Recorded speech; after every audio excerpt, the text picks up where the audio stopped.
ladies. Welcome to our No Bad Days Simple Wellness for Women's show. I'm Jolene Fisher, your host, and every episode of the No Bad Days show will give you a view into the life of another woman and her story, her triumphs, her struggles, and all the good things in between. And anyways, the lessons along the way are the most important, and the stories about these women's lives are the things that impact me the most. When I sit down for coffee one-on-one with a gal, I just absolutely get absorbed into their story. And today we're going to be hearing and talking to Rene Valenzuela. And Rene, she is just a beautiful spirit. She's super compassionate. She's loving. And most of all, she's so funny. I love being around her. And she is here today to tell her story of what she thought was the end to now having a whole new beginning. Rene is a consultant at Believe Bride, and she's married. She got married on May 19th to Domingo, the love of her life, and she'll share a little bit more about that later. And she's currently working toward being a dietitian to where she could work in a naturopathic clinic. So going to school, getting her feet back in the game there has been a challenge, and I'm sure she'll share a little bit more with us that as well. She's very open to talking about her health struggles. So as you guys get a chance later on to ask questions, please do. And if you want to follow her on Instagram, find her at mrsmrs.rjv. And you can find this interview later on posted in Jolene Fisher Facebook page. And that's my business page, as well as on my podcast channel. I'll be posting about that later. And you can find references to our interviews at No Bad Days Online on Instagram. So let's get right into it. Hey, Rene. Hello. How's it going? Good. Thank you for being the very first guest on the No Bad Days Women's Wellness Show. Yay. Oh, I'm honored. Thank you. You're welcome. I just love that we met a couple years ago and were introduced by a mutual friend, and you've been a sweet soul in my life ever since. So. Oh, I love it. I know. I tell people all the time, it's one of those things that we had like this chance meeting, and I love that we were connected, and it's just one of those things that now you're such a staple in my life, and I get to be part of all of this social media stuff with you, and I just love that. I love it. Yeah. Well, thank you for being a part of our new group on Facebook as well, and posting in there and giving other women a chance to meet you and to know who you are, because your story is very inspiring and it'll give hope to so many women today. So let's go ahead and get started. Give us a little bit of your background and where you're from and how you grew up and kind of. Totally. Yeah. I was actually born in Southern California. In a little town called, I was born in Spokane Valley. So it's right near Garden Grove in Orange County. My family, both sides of their family actually grew up in Orange County. And so it was very near and dear to their heart. But if you've ever been there, it's painfully expensive to live there. And so eventually my family moved us to Moses Lake, where part of my dad's family actually lived. And then from there, we kind of traveled all over the place. My dad followed his career several times, and we ended up in Michigan for a little while. And then I actually graduated high school from Ephrata High School in 2007. So just a quick minute ago. But yeah, and then from there, I went to Central Washington University to study music. So I thought for sure that I would be teaching kids music and really like digging into that music theory and vocal training and things like that. Choir for me in high school was such a big thing. And it was such a big part of my community. And so that was something I thought I wanted to do. And then I actually got into it and I thought, that's for sure not what I want to do. And so from there, I was in Moses Lake for quite a while, which is where I met Domingo. And we were both dealing at a casino over there. So a little card room.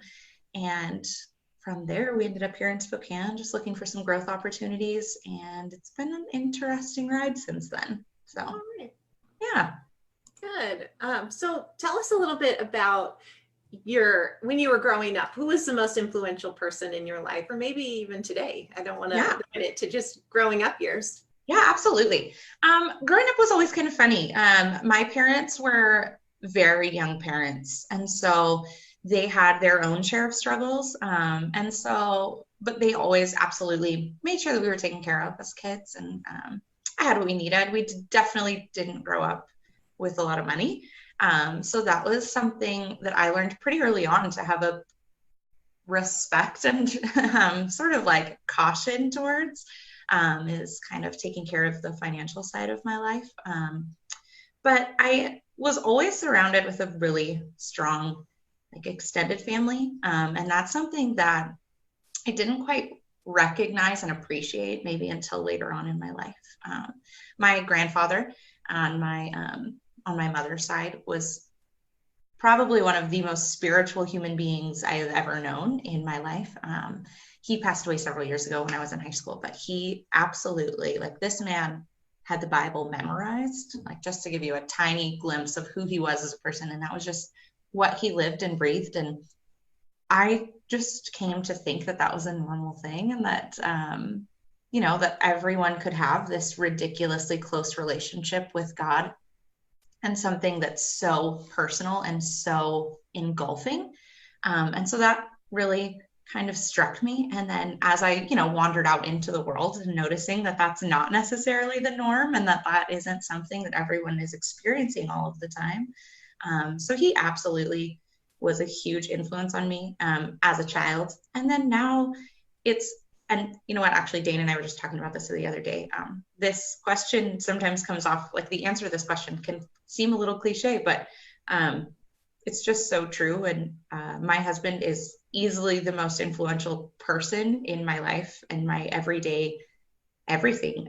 He kind of dragged me out of some darkness on several occasions. And so that's one of those things that I think without him, I would be a very, very different human being than I am right now. Right. So. And we can all identify those angels that were placed here for us to really be in those moments, right, when we needed them the most, and to still stick with us. And that whole idea of unconditional love that carries us through. Yeah, absolutely. Yeah. I love it. So what years of your life really shaped you the most? Oh boy, that is such a hard question. I feel like I have been, and you know what, Domingo and I talk about this on a regular basis. I have been so many versions of myself in this lifetime, and I'm only 30, and I feel like I've lived 15 lifetimes.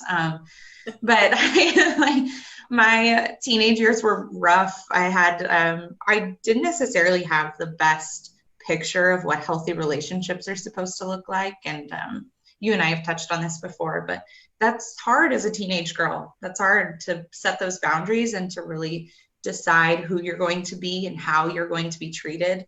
And so I think that portion of my life, obviously, like, it taught me so many things and how to really become self-sufficient. And then, I moved to college, and it was the first time being truly by myself. I have two little brothers, and so they were kind of attached to the hip with me for our whole childhood. So they and I just adore them. Even to this day, I talk to them on a regular basis. So it's one of those things that part of my life was, again, something that just really, I ran into some weird struggles there. I had some really crazy roommates that taught me, again, just kind of a little bit more compassion in this life. And then, but I think when I first got sick, that it genuinely changed me to who I am right now. And this phase in my life is absolutely, it was such a weird moment in my life anyways. At 20, how old am I now? So like 23, 24 years old, I felt like I was finally becoming the adult version of me. And then I was just kind of struck with this crazy burden and this crazy life change. And it absolutely flopped and flipped my whole world just upside down. And I had to reevaluate how I did things and who I was and who I wanted to be. And it has definitely changed and shaped my goals. Absolutely. Yes. So good. Well, I want to talk to you about that in a little bit. But first, a question that came to my mind was, if you could go back and tell that 14, 15-year-old girl some advice, what would you tell her now? Oh, let's see. I honestly, the best advice I could give 14-year-old me is that it's going to be okay. Just, you are worth so much more, and it's going to be fine. I think 14-year-old me had so much stress just on my shoulders at all times. and I wanted to carry the weight of the whole world at all times. I'm a counseling personality by nature, and I want to fix people's problems and kind of figure out a way to tackle that. And at 14 years old, you don't have the resources or the know-how to really do that. And so I latched on to some damage that I didn't need to latch on to, and problems that weren't mine to fix. So, yeah. And isn't that true today for right? people with personalities that want to fix other people, or that codependency kind of Yes. personality to say, I can fix this person when it isn't our battle to win. Exactly. For them. Right? Yeah. Yes. I struggle with my own battles so much, and in my age, I've decided, like, you can't actually have that codependency and take on all of these fights that they're just not yours to fight. They're not. And there's a way to love those people in that space and give them space to fight that grief and fight that pain on their own without having to kind of shoulder all of that for yourself. Definitely. Absolutely. Yes. So take us to your 23-year-old self. You must have been finished with college by now. Yes. And starting to get out there in the world, like you said, becoming into your womanhood. Yes, absolutely. So good old 23-year-old me. Domingo and I had actually already been dating. I finished college early. I did some running start courses in high school. And so I was done with college pretty quickly. And then Domingo and I had already been dating, and we had actually broken up. We were apart for about a year. And in that time, I moved to Spokane. I was actually living with my college roommate, who was also in Spokane. And she's actually one of my longest friends. I've known her since we were 9 years old, and we keep drifting apart and coming back together in these like momentous parts of our lives. But I was living with Megan, and I've had migraines my entire life. So it's just one of those things that, like, it comes up. Sometimes they're terrible, sometimes they're okay, and they just go away on their own. So it was just a regular old headache that wouldn't go away for a few too many days. And I was like, okay, well, I've missed too many days of work.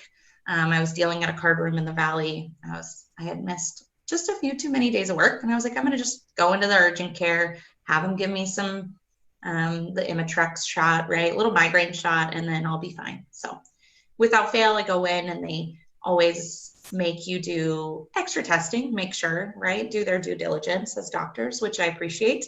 But the doctor came back and said, you know what, there's a little bit something funky on your scans. We're going to give you this migraine shot, but I'd like you to come back in a few days. Came back in a few days, and they're like, yeah, definitely not what we want to see. We're going to schedule for an appointment in about, I think it took about a month and a half, because, you know, good old insurance and lack thereof. But so it took about a month and a half. I went back in, and in that time, what they had originally seen on my scans had quadrupled in size. And it popped up out of nowhere, and they instantly were like, oh boy, like this is an issue. This is crazy fast growing. We need to take a look at something. There's something happening in your brain. We need to figure out what it is. So is this a CAT scan or MRI? Yes. Yeah, they did a CAT scan first, and then I believe they did an MRI. At this point, my memory is very foggy and very bogged down with all of the craziness. That's one of the joys of all of the nonsense that I've been through, is my memory at this point is a bowl of oatmeal. Somewhere in there, there's like little tidbits of information. But so I ended up going to a doctor, and we started instantly on, they do all of the regimes that they need to do. They're like, yep, you have all these markers in your blood. We are going to start you on the chemo and start on this and start on all of this stuff to hopefully help. And after the first round of chemo, they chose to let me do it orally so that I could continue working and hopefully kind of combat it that way. And that specific that specific form of chemo tends to be better for the type of brain tumor they decided I had. But it really just seemed to anger it and turn it into an even uglier beast. And it went from being a pinprick on a CAT scan to being about 7 centimeters across in a very, very short time. So when we're talking 7 centimeters for anyone that lives in the United States, that's the diameter of a pop can. It's about 7 centimeters. Oh, wow. So huge. Right. So we went from nothing to everything, just like that. I was losing vision. I was losing sort of like all of my depth perception. To this day, I can't actually drive at night. I'm completely night blind. I have no depth perception when there's no light present. So that is, it just kind of all spiraled. And I feel like for a few months there, I was in just this whirlwind of doctor's appointments and people. And that's one of those times in your life that you don't necessarily know how to accept help from people. And that is something that to this day I will advocate for. If you are struggling and you don't know what to ask for help, you can say that. And I think it's hard, again, as someone that obviously the people that we care about, when you see them struggling and you see them hurting, just know that they don't know what they need all the time, and sometimes it's as simple as dropping a card in the mail, just saying, hey, like, we're thinking about you. That's it. And that's really all they need. That's one of those things. Like, I didn't need someone to hold my hand through it. Again, I was so proud of being this strong, independent woman. And so it was not only a blow to like my health and my like wellness, but to my ego a little bit, all of a sudden I couldn't do all of the things I wanted to do. I was probably the healthiest I had been in years. I was running every day. I was very active. I was eating great. I was doing all the right things. And it kind of sent me into this spiral of like, why, right? That's always a big question. And cancer is such a jerk of a disease in the first place. This tumor popped up. It was completely inoperable because of where it was. It was too dangerous to the cognitive center in my brain, that had they decided to try and go in and remove it, I was at risk of losing cognitive function, and I wasn't willing to take that risk. So I weighed the pros and cons, and they were like, cool, well, we can fight it with these things. And after several months of treatment, I sat down in a room full of doctors, and they told me, look, I'm really sorry. We don't know how else to help this. We're out of options, and we would love to like try and make sure that you're not in pain, but eventually it's going to take you. And by then I was 25 and definitely not ready to call it quits. And so, I had already gone, I would be lying if I said I didn't spend some time in that like dark, asking God, like why, and kind of doubting a plan and doubting how this could possibly grow me as a person and how this was helping anyone else even. Because I feel like those hard moments in your life, they have to teach you something, and if they're not teaching me something, they need to teach someone around me something. And I just didn't feel like anyone was learning from this. There was nothing to be learned from this terrible situation and this terrible outcome. And so I absolutely kind of sunk myself into that hole for a while. And luckily, again, I've been surrounded by ridiculously amazing human beings my whole life. And I just had, I had some really great friends from when I was in high school, and some relationships that really persisted even after high school and all our crazy paths that we took. And I had a couple people reach out, and that were just very much spiritual guidance for me, and kind of just snapped me out of that. And then as well as Domingo, right? Like we weren't together, but I was like, you know what? This person knows me really freaking well. Like I'm gonna, you know what? Like maybe he has a plan. Who knows? Like maybe he knows someone that knows something about anything. Like who knows? This world is big. Someone's bound to know someone that can find me a better answer than that. And so that's actually how Domingo and I started talking again. And I knew that I wasn't quite ready to give up and throw in the towel. And so I connected with this incredible naturopath who she actually was trying to stop being a naturopath. She didn't want to take any patients. She only had 3 left. She was ready to retire. She was done. She was on her way to go live in Maine, literally in the wilderness. Like she wants to live off the grid and not do anything. And so I found her, and she was probably one of the sassiest women I've known in this life, which is great because I feel like I have a lot of sass, and I needed someone to kind of kick me in the butt at that moment. And she absolutely did that. She was so tenacious and just ridiculous and relentless in all of her planning. And so she did a lot of things for me that I don't know why she was willing to do for me. She did so much work for me free of charge because I mean, medical care is expensive and I don't have insurance. You know, I've been working these jobs that don't offer that. And I had I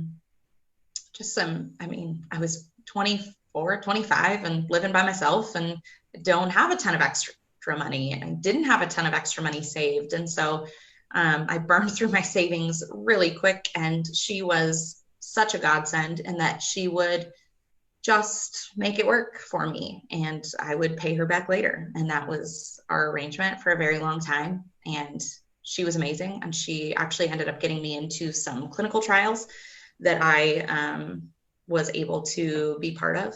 And they injected a virus into my tumor directly. They built up all my antibodies against it, and then they injected that tumor directly. I have a small hole in my head right here. It's now filled. It's safe. It's not like a soft spot in a baby. It's all safe.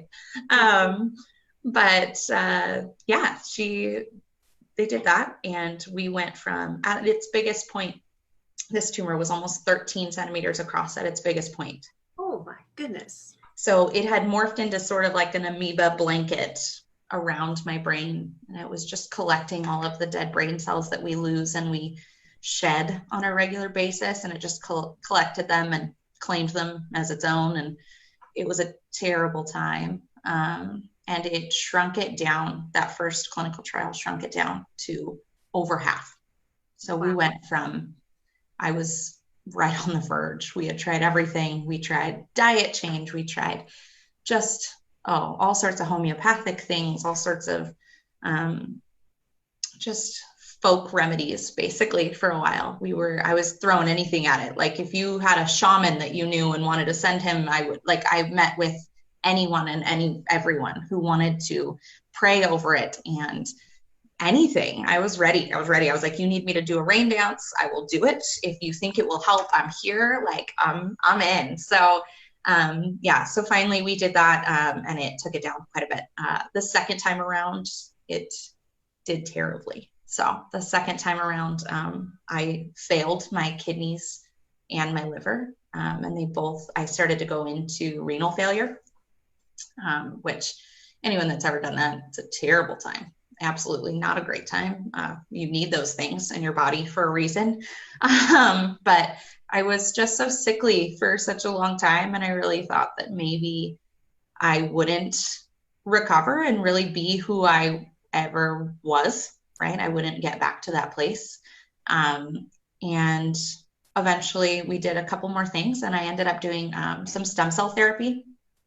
And that was the last straw. And as of April 28th of 2017, I was officially marked in remission. And so it was just, it was one of those things that I just thought I had been beating this thing to death just over and over. And I had done radiation and I had tried the chemo and I had tried all of these things. And I thought for sure none of it was going to pull me out the other side. And then again, I had these chance encounters with these incredible human beings and they ended up genuinely saving my life. And so it was definitely a ride. And the whole time I was very afraid, like I said, that I would never be the person that I was before. And I'm not, and I don't mind that. I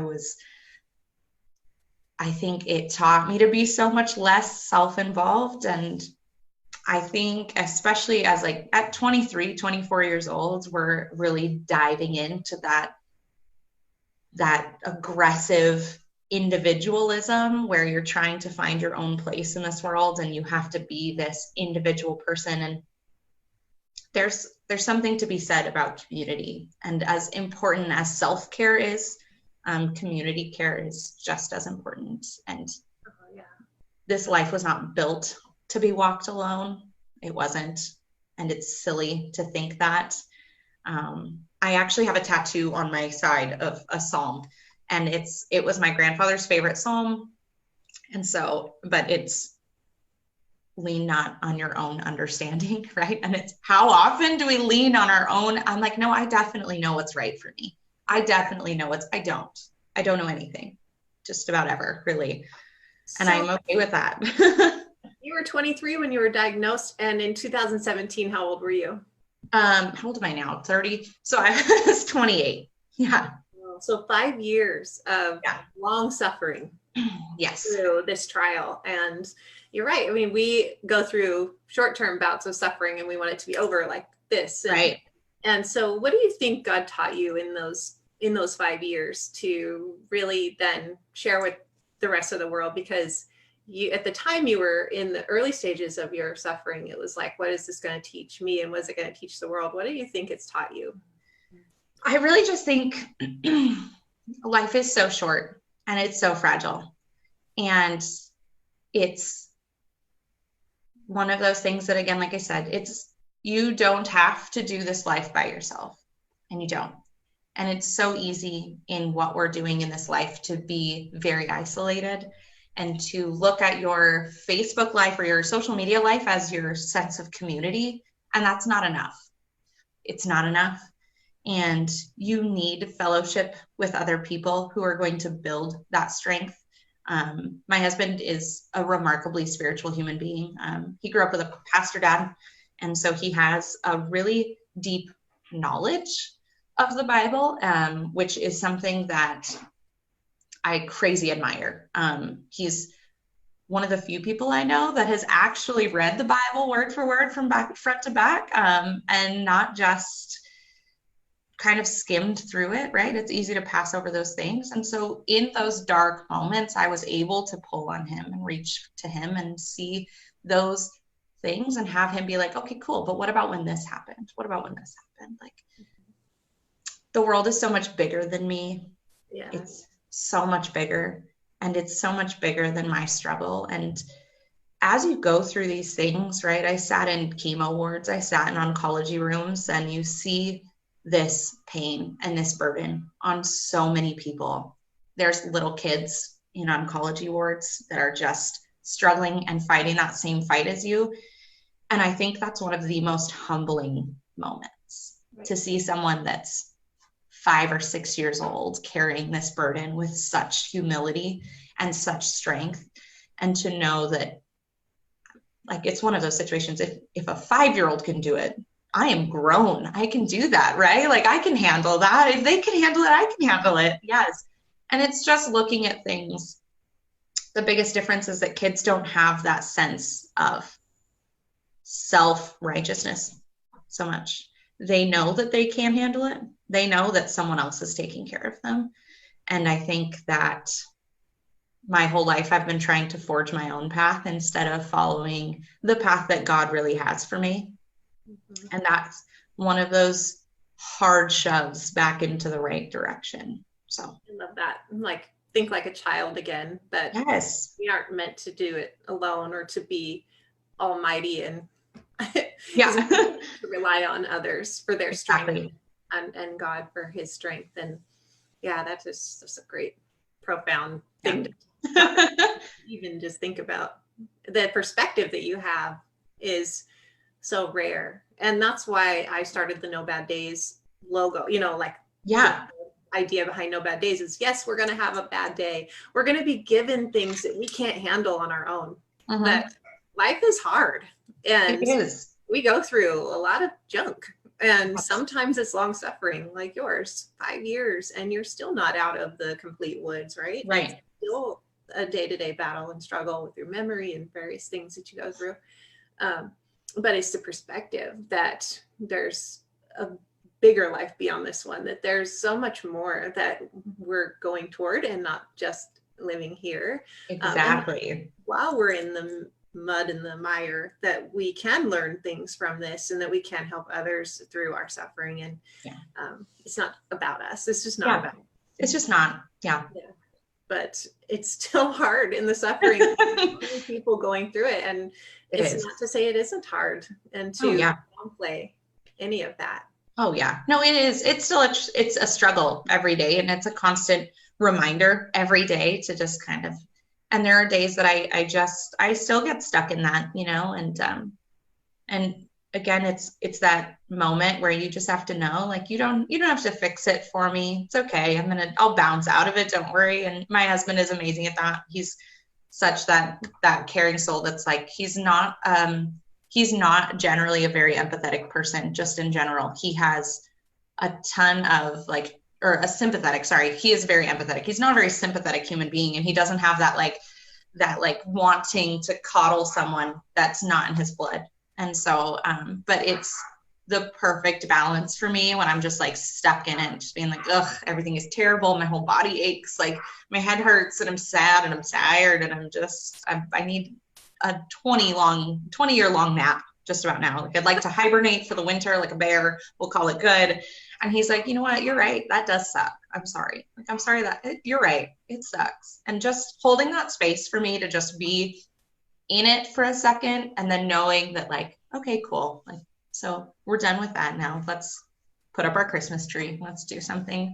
Let's go walk our dogs. Let's go do something that's going to bring me out of that a little bit. So, yeah. You have a couple dogs, right? Yes, I have two. Okay. They're my everything. We have little Dash. He's a 13-year-old Pomeranian Maltese. He's a little white ball of fluff. That's the one in the picture, right? Yes. Yeah, that's the one in that photo I sent you. He's just the dang cutest. He kind of looks like a stuffed animal, honestly.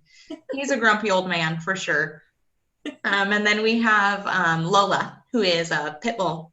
And she's a little American bully. She's 65 pounds, of the biggest scaredy cat you'll ever meet, ever.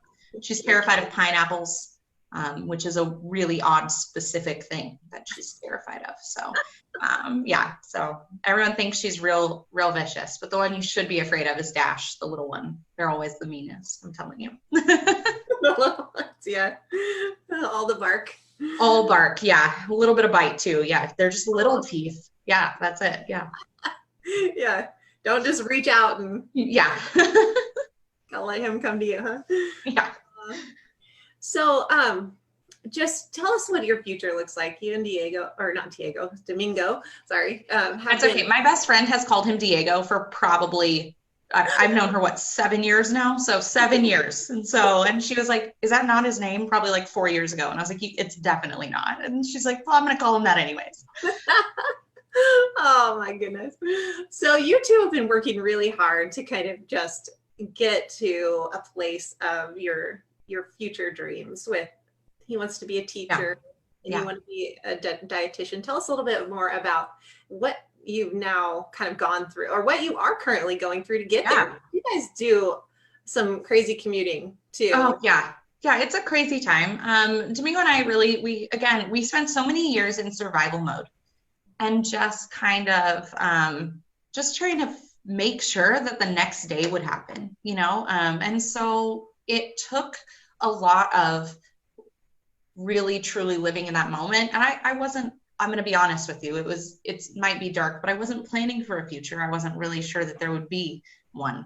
So I put off any sort of kind of ambition that I had and any sort of plans that I had. And that included getting married. Domingo and I were together the better part of 10 years before we got married. So we took that little break in the middle, but we were together forever. And again, it's one of those things that when you are that sick, you stop planning for the future. And I think that's one of those really dangerous side effects of trauma and struggle, is that you just become stagnant. And so we finally decided, like, that's it. We're done with that. My cousin, who is my best friend in this whole wide world, I adore her. She was my maid of honor. Like, she is just the coolest chick I know. She just graduated with her master's, actually, from Western Oregon University. But we were at her bachelor's graduation, and Domingo was like, why am I not in school again? Like, why did I not go back to school? And so he decided right then, he was like, that's it, I'm going back, and I'm going to enroll. And so He enrolled and he's been going to Spokane Community College, and he starts at Eastern this quarter, actually. So he wants to teach. He wants to teach high school, which I think is perfect for him. He definitely has the personality for it and the patience for it. Like, that's one thing that, oh my, I don't have the patience. I don't. But he absolutely has that. And so I think it's going to be awesome for him.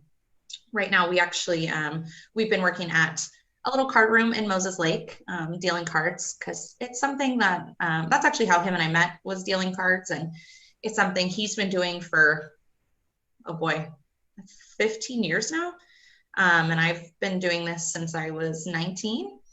So, yeah, so it's not a difficult job by any means. And the people that we work with there are amazing, but it is an hour and a half commute each way.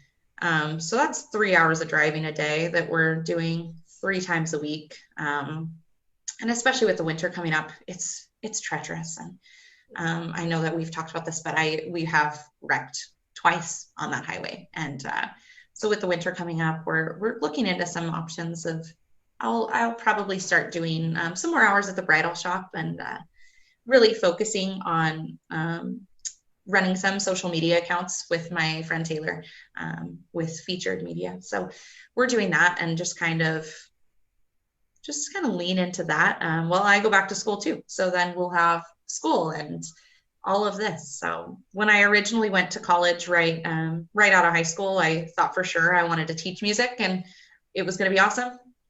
It was not my dream. It was definitely not. And in the moment, it was great. And it was so good to be with that community and with those people that I adored. But in reality, that's not, again, I don't have the patience for it, nor the passion, honestly. I love music, but it killed that love of it to try and sit and listen to the same few arpeggios every day. Just kind of wrecked it for me. So now I really want to take the things that I've learned and the things that really did make a big difference in my life were being part of that naturopathic community and being part of this kind of stepping outside of the pharmaceutical stuff. And that's not to say that medication is bad. I feel like I always have to set that precedence. Like, there is a time and a place for medicine, and it is necessary for a lot of things. But there are a lot of things that we can fix without that. There are a lot of things that we can fix with the way we eat and the way we look at food and our relationship with food and our relationship with just, it's hard to I come from, my family is of Hispanic descent. And so, and Irish. And so we get together and we eat. And I think that's a common thing across cultures, is you get together and you eat. You let people in your home and you feed them. And so I think we've created this thing where if you're not filling your body with the right things, you just lose the option to even fight when something bad comes along, right? So had I not been as healthy as I was at 23, I don't think I would have made it. I think I would have had to fold, because my body would not have had the fuel and the defenses that it needed to really go through all the weird nonsense that it did. And so I think it's just so important to really think about that. And I want to be able to impact people with that. I want to be able to give people resources and be a resource for people that need a different option. Right. So, yeah.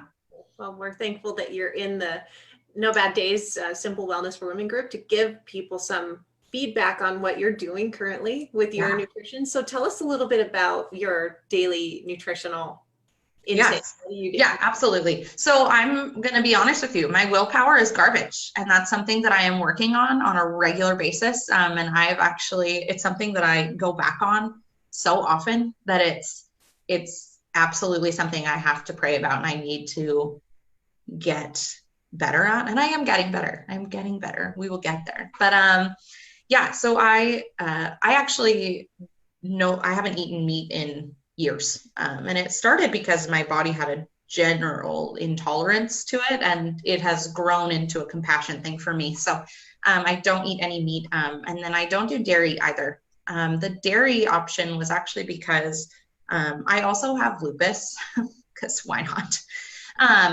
Yeah. So, and dairy is one of those things that it causes inflammation in your body if you have an intolerance to that, especially. And it causes all sorts of inflammation, and lupus already affects all of my joints and all of my organs. And so the less inflammation, the better, right? So just in general, the less inflammation, the better. So I stopped eating dairy entirely. At first I thought I could just cut out like milk and cheese and things like that, but it really needed to be everything. So foods that come made with dairy, which is everything. Just by the way, they throw milk in everything. They're like, you want some bread? Here's some milk with it. It's great. But yeah, so it's been a lot of reading labels and a lot of things like that. Domingo and I eat an absurd amount of vegetables. And I very much am focused on doing a lot of green things. So there is something green that I eat at least twice a day. Because I desperately need all of those vitamins, and you can only get them from, especially if you're not eating meat, you can only get them from green things. So that's something that I definitely focus on. And then just kind of replenishing that protein and staying away from, we don't do processed food really in our house. The only thing that I buy that's processed would be like the oat milk that goes in my coffee that goes every single day. But that's really it.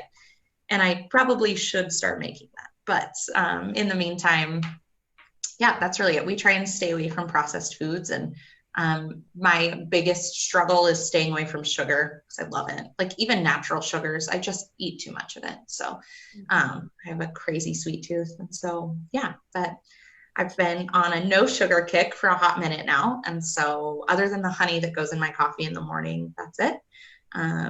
So yeah, that's good for you. Kind of where we're at. Yeah, good. Well, all that leads back to better gut health, which leads to better brain health and ultimately clearer mind. And you know, you need that more than anybody.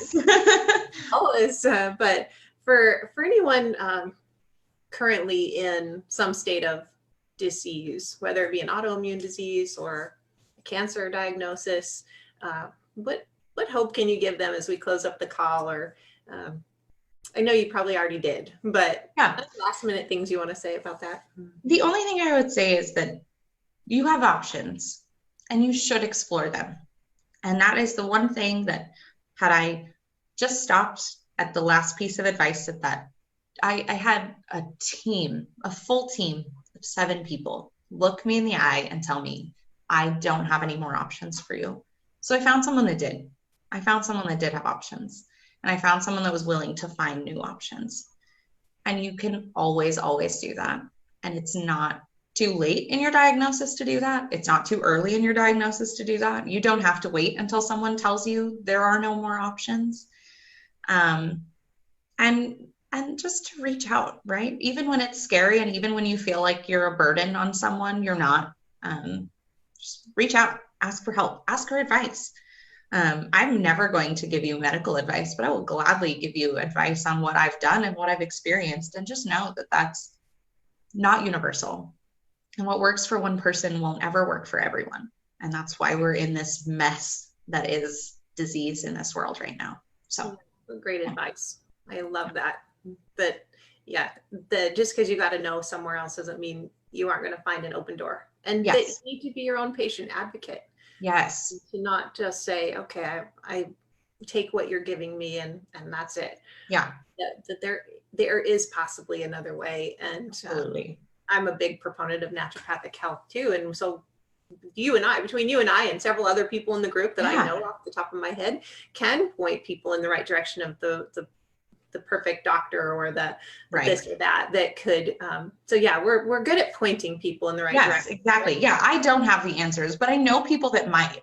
Yeah. And stay off the internet. The internet is a terrible place. Don't do it. Don't self-diagnose. Don't go on the internet. It's a bad time. Every bad thing I've ever created for myself has because I went on the internet and I found 20 web pages that said, for sure, you're done. Oh. Don't go on WebMD. It's a terrible place. Don't do it. I love it. Oh, good advice. Oh, Renee and I will always be here for you. And we're happy to Absolutely. help you. So I just love you and thank you so much for being here today and Of inspiring course. all of us, giving us hope and great recommendations for our futures too, that that we do have the ability to make choices and that the end isn't the end. That is possibly a new beginning of beautiful things if we're willing to try and to not give up. And I love your story.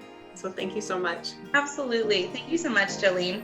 You're welcome. You have an awesome day. You too. Bye. Bye.